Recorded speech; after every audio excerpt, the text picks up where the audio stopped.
Hi everyone, this is Karolis Vyšniauskas, a producer from the NARA podcast.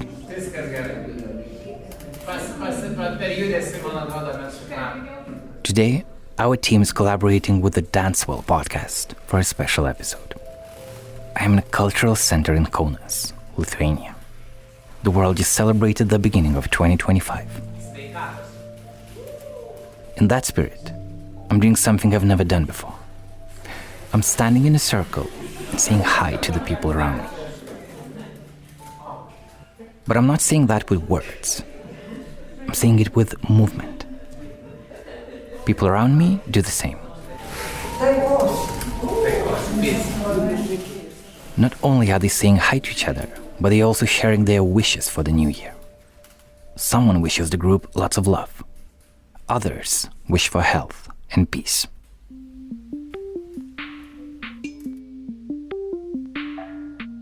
Most of the people in the circle are seniors. The oldest is 90. And that's the key part, the majority of them have Parkinson's. And what do you do when you have Parkinson's? You try to move. You try to be active, even if it's hard. So this group meets every Wednesday for an hour to dance, however they can, however they want. And they have professional dance facilitators to guide them. I find this community beautiful, resilient, and fragile at the same time. And today, I want to bring their stories to you.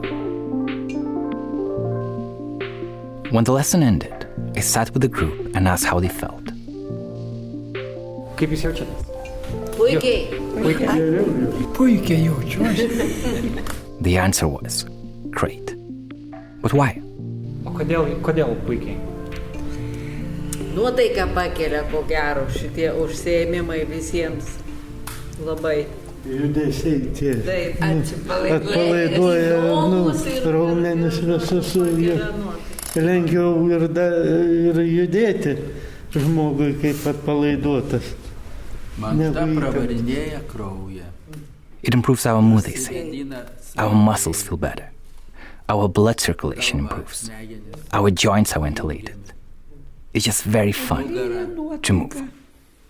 Labai smagu judėti. I'm talking with Vladas, a former factory worker, Egidijus, a former teacher and a member of a bikers club, and Aldona, who worked for decades as a supervisor for Lithuania's railroads. There are also two Laimas, one a former accountant and the other a teacher. There's Danutė, a financier, Audronė, a former kindergarten teacher, and Idalia, a former midwife and also a former professional dancer. They all are from Kaunas, the second biggest city in Lithuania. Visą savaitę mes laukiam šito trečiadienio užsiėmimo. Visą savaitę galvoju, kad trečiadienį bus kažkas malonaus, kažkoks saldainiukas. Draugiška chebrytė. We wait for this Wednesday every week, they say. We know something pleasant will happen. Čia užmirštam Parkinsoną ir neleidžiam jam pasireikšti, nes reikia judėti, o Parkinsonas nori sustingti. O mes sulaužom. Here we forget Parkinson's, because here we have to move, says Egidijus. And Parkinson's wants us to freeze. We break the stereotype. We continue to move. Iš pradžių mes buvom sukaustyti. Kažkaip buvo tos judesius net gėda atlikti, kažkaip visai neišeidavo, o dabar atrodo jau, kad panašiai darom mūsų mokytojai. At first, we felt even ashamed to do some of the movements, remembers Laima. And now we are moving almost like our teachers. We became braver as well. If you can't move with your legs, you move with your hands. That's Idalia. Jie gražiai atrodo. Žiūrėti juos. Tai buvo, į juos tiesiog buvo, sakau, malonumas. O paskui jau ir mes įsidrąsinom. Ir jeigu negali kojom judėti, rankom judėti, kažkaip save išreiškia. Aš tai dar lankau ir tai čia vieną kartą. My eyes turn to Antanas, the oldest member of the group, a former athlete. He's 90. A few days after Antanas celebrated his 19th birthday, he had a stroke, remembers Audronė. Ir jis, vienu žodžiu, kada šventė savo 90-metį pernai vasariui, jis po kelių dienų insultą turėjo. Antanas was in a coma for 10 minutes. These classes help him recover. Tau patinka, Antanai, čia? Man patinka, patinka labai. Jis tiesiog keliasi iš to, vienu žodžiu, iš tos būsenos, kada jis jau, gal 10 minučių jis buvo toj komoj. I wanted to learn more about these classes, so I spoke with Lisičkinaitė, a project coordinator at the Lithuanian Dance Information Centre. She coordinates the Dancewell project in Lithuania. So today we had a Dancewell class. Dancewell is an international practice where contemporary dance artists are inviting people with Parkinson's and other movement disabilities to participate in a creative contemporary dance class. This is happening across Europe and the world. We have this practice from our colleagues in Italy. We joined a project that they lead called Dancewell, like the classes we take here. It's a practice that was developed first in 2013 in Italy, and it was really successful in Italy. And in 2019, it was mentioned as one of the examples of good practices of how to work with people with Parkinson's, involving creative work, creativity, movement. And it was mentioned in the World Health Organization report. And so the colleagues from Italy, they started to think if maybe it's possible to make it international and to share this activity among people from other countries. And today we had one of our classes that we are already making for a third year now. And we have a community here in Kaunas of people that we work with. So these people include people who are members of Parkinson's Society in Lithuania, but we also invite people who have movement disabilities that are maybe not a result of the Parkinson's disease, but maybe some other kind of problems in their movement.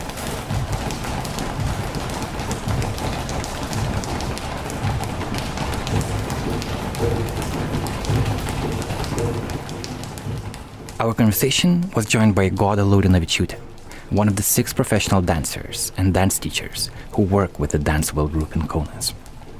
I was curious to learn more about how she feels working with this particular group. I always say that I feel very natural because of the aging process, like a dancer, professional, because I'm not, I'm older than everyone from the professional dancers. And also I'm away already from the stage movement already.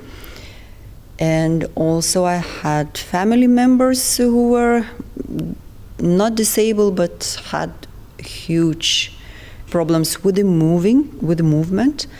And me also had lots of traumas in my life and also, so it's like cocktail of everything, and I'm more with them in my body and also in my brain than to the rest of the world who is easy and young.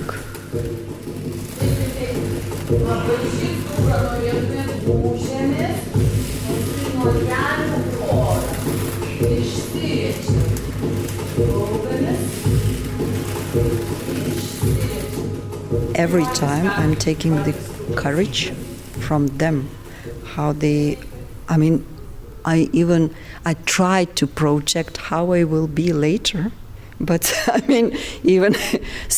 sometimes how they come to the class and how they take the material and how they express themselves. So I'm so happy to see this, to witness this, and also thinking, I should be more to take myself up, to be like them. How they really, it's because it's like you have to be so brave to do this step to come here.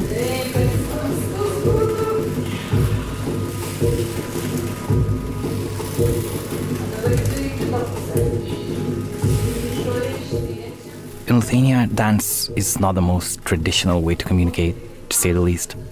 And among older people, dance is a rather rare activity. So I asked Eva how they build this community that has been running for 3 years already. Of course, at the beginning it was very scary for the people, and when we approached them, we said we want to invite you to this class, contemporary dance class. Most of them would say we can't really move. But then we said, maybe let's meet for the first time. It was in 2022, before Christmas. And we said, it's like a festive time. Maybe let's come together, get to know each other. It's going to be very easy and very creative. And let's see.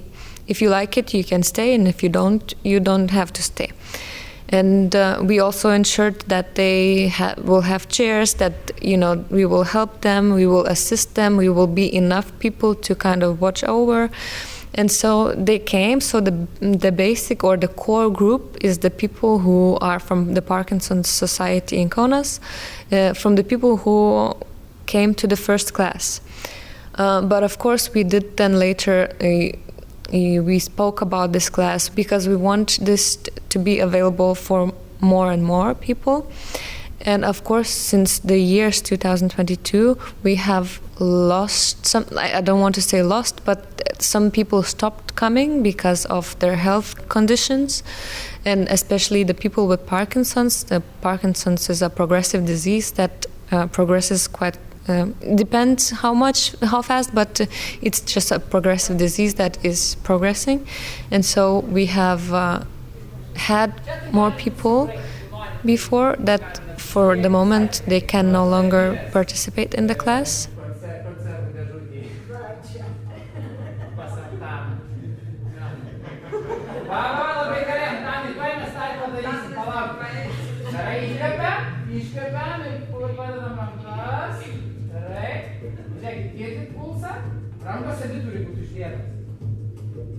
I think this project really helps to, first of all, learn about other people and learn about people who we don't see necessarily.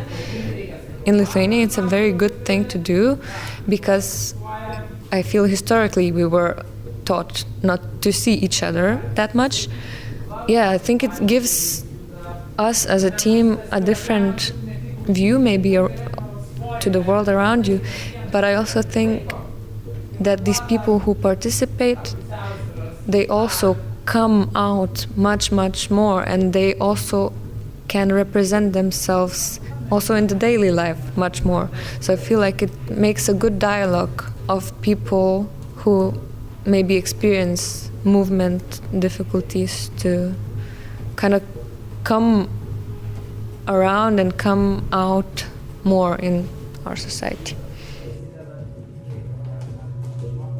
We are still, I don't know Eva, but me, I'm from that society where the stick was the main thing to kick people to move, and it's like some kind of balance from this socium, as Eva already mentioned, and people coming here, they mentioned that we are much more attentive and kind than this socium, because people are even not without aging, but people are very strict and also sometimes very aggressive and not very kind to each other on the whole here in socium.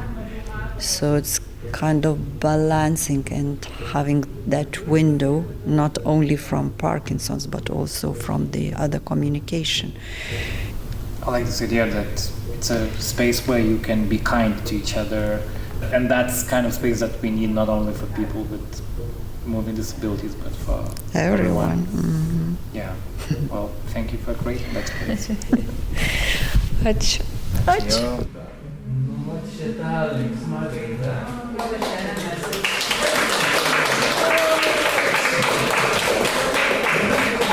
I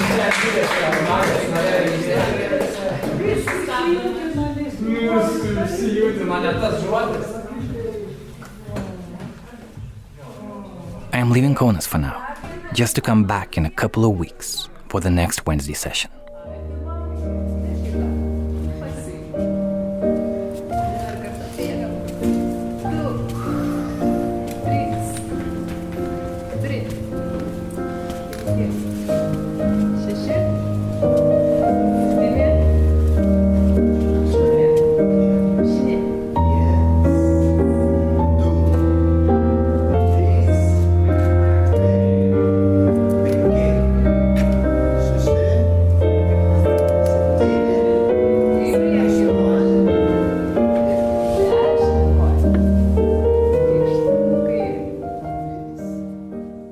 This time, we are in the public library.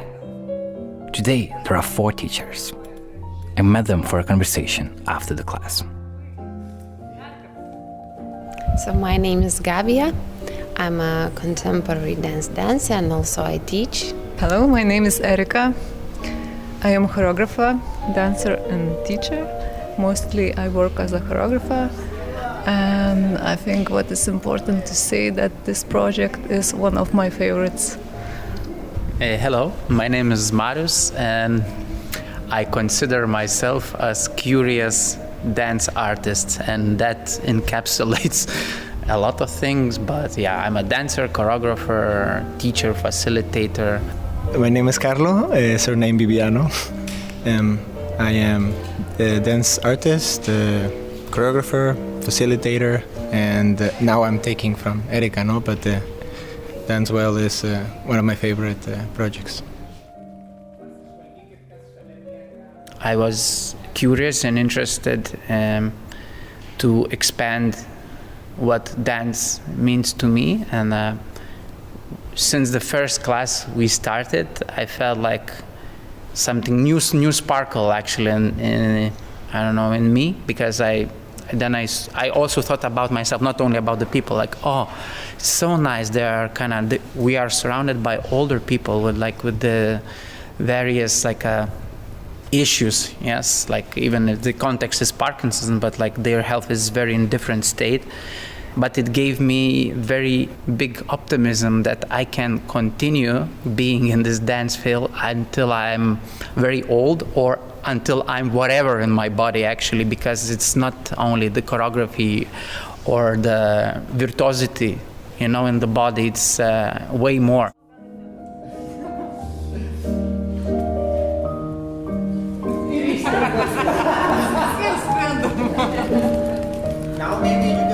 This project was a learning opportunity for teachers as well. I asked them to share their favorite stories from these 3 years in Kaunas. I can tell the story that like all of us still talking about this. Maybe it was during the first year and the second also. Like a few of the participants, they not really able to walk sometimes. They need a stick.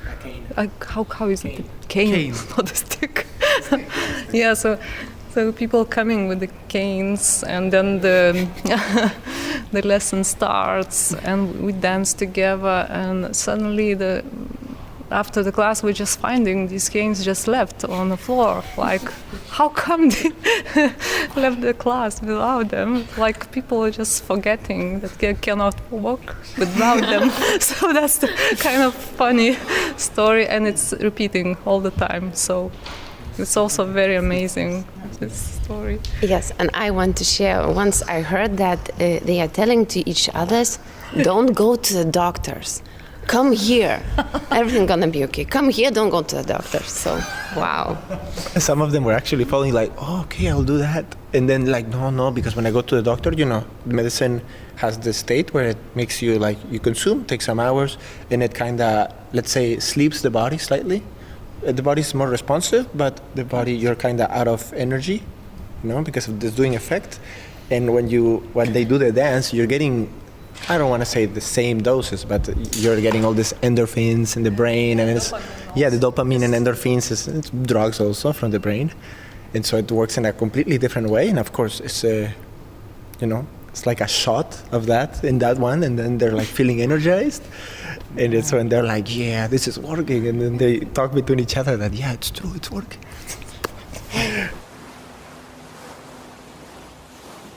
Usually, the dancers meet in closed spaces.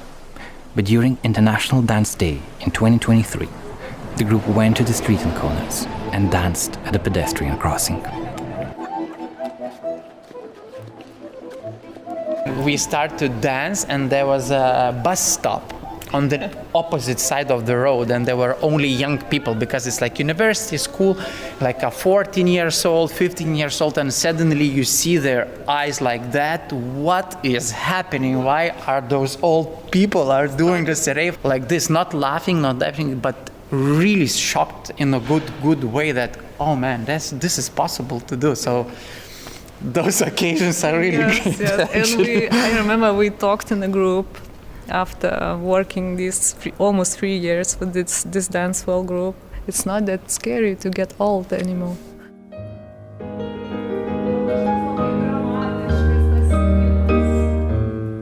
The mood in the class is very bright. That's what I noticed both times I've been there. But there is always tension in the air. You never know if the people you are seeing dancing now will come back. Of course, it is happiness because it's a disease, and we see people during these 3 years, and people got very, very ill and dropped the classes because they cannot come anymore.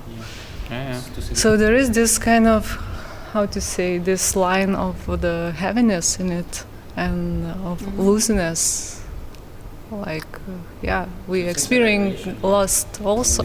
It's like, oh wow, so nice to see you, because I don't know if the next class they will come to see, I will not be able to see them, So it's like every time I'm like, wow, you're here again. Oh my goodness, Actually today, Jurata and Danute, they came back, and I said, oh, they came back, because we knew that they got some issues with the health. So there is this part. I think this project gave this understanding that, because in the daily life when you walk outside, you see a lot of old people, but you never go into their lives. But when we meet them for 3 years already, each Wednesday, then you start to realize of bigger scale what it is being old in in our country, because it's pretty lonely. I think they are pretty lonely, and this Wednesday is for a good Catholic to go to church every Sunday, and for us it's Wednesday is the day, it's a non-negotiable thing for many of them. As well, church day. That's yeah. These dance classes bring a lot of joy to both the participants and the dance teachers. But they also had a professional goal. In October 2024, this group performed for an audience for the first time.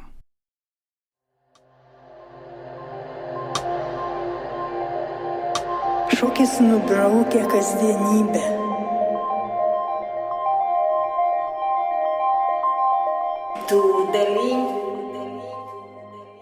Choreographed by Agnietė Lisičkinaitė and Greta Grinevičiūtė, the performance was called Šokti 1000 metų, or Dance for 1000 years.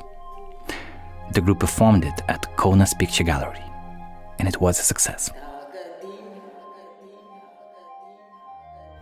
I think it's very fresh for Lithuania that old people can dance, because we can dance and old people can dance, and there is no ending actually for dance. And our Parkinson's dancers, they showed there was an example who came to see their performance that they can dance, and actually if you also are ill, or if you have some, other illness or disability, you can move. It was amazing to see them on stage, and how confident they were, how creative. It was beautiful. I cannot explain this. It's just, you have to see it. The wave of people arrived, and then they being like, all these people came to see me, it took time for them to digest, and then also this a familiar thing of you see your family members, and like, oh my goodness, all these people came to see me, not only my family, but all these other random people. So it was very beautiful to witness that. It's like, their first performance. Or reliving a performance that they had as a child, but now being like, oh, as a senior, I'm having this gravity for people. Exactly. So it was very beautiful. Yeah. Actually, during performance, one of the, I guess, family members, they were going, family with the daughters and so on. And so the father of the child was like, oh, we will go see, this old people performance. And so they go, they witness, they finish the performance. It was very touching. And then the daughter turns to the dad and is like, Dad, you were saying that they were going to be old people, but all I saw was dancers. So that was like, oh, yeah. So this is very subtle way of informing the audience, and then seeing how also the space informs the dancers, and the dancers inform the family members, and so on and so forth. So in this micro way, it kind of creates this beautiful infection of perception of what is dance, how is dance, and what is the age in which you are, and how to portray that through different medium, in this case, dance. Yeah. And regarding performance, what I remember, some of them, they were frustrated, during the process. I mean, not frustrated while doing things, but just understanding, we will have to go on stage. I don't know. It's how we will do it. And then after the show we saw already during the performance, the realization when they saw this huge amount of people just coming to see them, and then after show they were okay, we made it, it's amazing, we are capable of doing that. So it's they were went through this, I don't know, becoming a performer thing, and I really like that. And they were also looking forward and asking, so when is the next time, and thanks God there will be.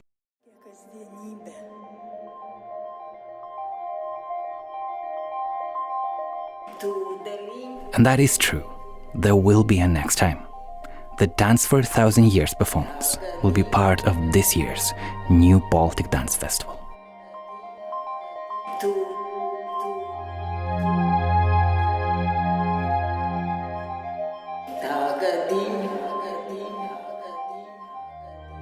This group of senior Kauniečiai broke many stereotypes and asked us questions, such as what it means to age, what it means to live with disease and not let it define you, and also what it means to dance and who a dancer is. Next Wednesday, their search for answers will continue.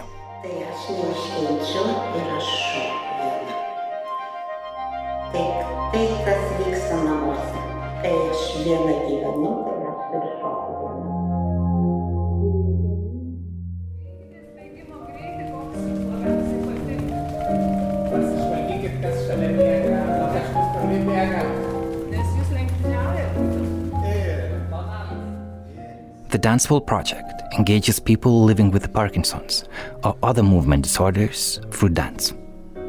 In Lithuania, the project is implemented by the Lithuanian Dance Information Centre. The project is partially funded by the Lithuanian Culture Institute and the Creative Europe program of the EU. This podcast episode was a collaboration between the Dancewell podcast and the NARA collective in Lithuania. It was produced by me, Karolis Vyšniauskas. My narrator's voice was recorded at Martynas Mažvydas National Library of Lithuania. The sound engineer here is Justina Šimonytė. NARA's photographer, Grinevičiūtė, took portraits of the dancers in the Kaunas Dancewell group. You will soon be able to see them on NARA's website, nara.lt, and also on our Instagram. NARA's theme music is composed by Martynas Gailius. Music for Dance for 1,000 Years performance is composed by Dominykas Dikimas. Thank you for being with us today. Stay tuned for other episodes of the Dancewell podcast. And keep on moving.